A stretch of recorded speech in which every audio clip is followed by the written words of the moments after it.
6 లక్షలు ఇస్తా అని చెప్పిండు. 5 లక్షలు కాదు డబుల్ బెడ్రూము, 6 లక్షలు ఇస్తా నేను, మిగతా వాళ్ళకి 5 లక్షలు ఇస్తా, ఎస్సీ ఎస్టీలకు 6 లక్షలు ఇస్తా అని చెప్పిండు. మరి నేను అడుగుతున్నా ఇవాళ డాక్టర్ బాబాసాహెబ్ జయంతి సందర్భంగా ఏమైంది నీ 6 లక్షల మాట? ఎక్కడ పోయింది? ఖార్గే గారు ఎక్కడున్నారు? రాహుల్ గాంధీ ఎక్కడున్నాడు? మీరు చెప్పిన కథలేమాయే ఎస్సీ ఎస్టీ డిక్లరేషన్ ఇంకా చాలా చెప్పిర్రు. నేను రెండే అడుగుతున్నా. ఏమన్నారు ఆ రోజు?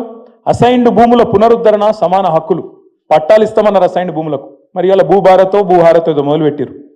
ఇస్తావా? అసైన్డ్ భూములకు నువ్వు చెప్పినట్టు పట్టాలు ఇస్తావా లేదా చెప్పాలి రేవంత్ రెడ్డి అని నేను డిమాండ్ చేస్తా ఉన్నా. అట్లాగే మీరు చెప్పినారు ప్రత్యేక రిజర్వేషన్లు కల్పిస్తామని చెప్పారు.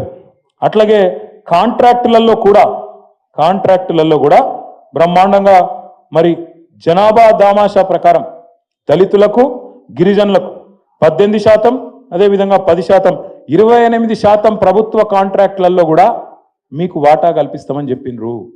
బీసీలకు 42% అన్నారు, ఎస్సీ ఎస్టీలకు 28% వాటా కల్పిస్తామని చెప్పిండ్రు. నేను అడుగుతున్నా ముఖ్యమంత్రి గారిని, కాంగ్రెస్ ప్రభుత్వాన్ని, మీ చేతుల్లో లేనియేమో ఢిల్లీ దాకా పోయి ఏందో చెప్పినట్టు యాక్టింగ్ చేస్తారు. మరి ఇవన్నీ నీ చేతుల్లోనే ఉన్నాయి కదా. 18% ఇచ్చేది, 10% ఇచ్చేది, 42% ఇచ్చేది బీసీలకు, ఇవన్నీ నీ చేతుల్లో పెట్టుకొని అవి ఎందుకు చేయవు? మరి చెప్తివి కదా, నువ్వే చెప్తివి, మేము అడుగుతలేం. ఇంకొక పెద్ద మాట చెప్పిండు. అంబేద్కర్ గారు నమ్మింది, బలంగా విశ్వసించింది, అల్టిమేట్గా ఈ దేశం మంచిగా ఉండాలి అంటే అందరూ బాగుండాలి, అన్ని కులాలు అన్ని మతాలు బాగుండాలి, సమసమాజం రావాలి, కులము మతం అనే పిచ్చిలేని సమాజం రావాలని కోరుకున్నాడు ఆయన. అందుకే ఆయన నమ్మింది బలంగా విద్యను. ఆయన కానీ, జ్యోతిబా ఫూలే కానీ, సావిత్రిబాయి ఫూలే కానీ బలంగా నమ్మింది విద్యను.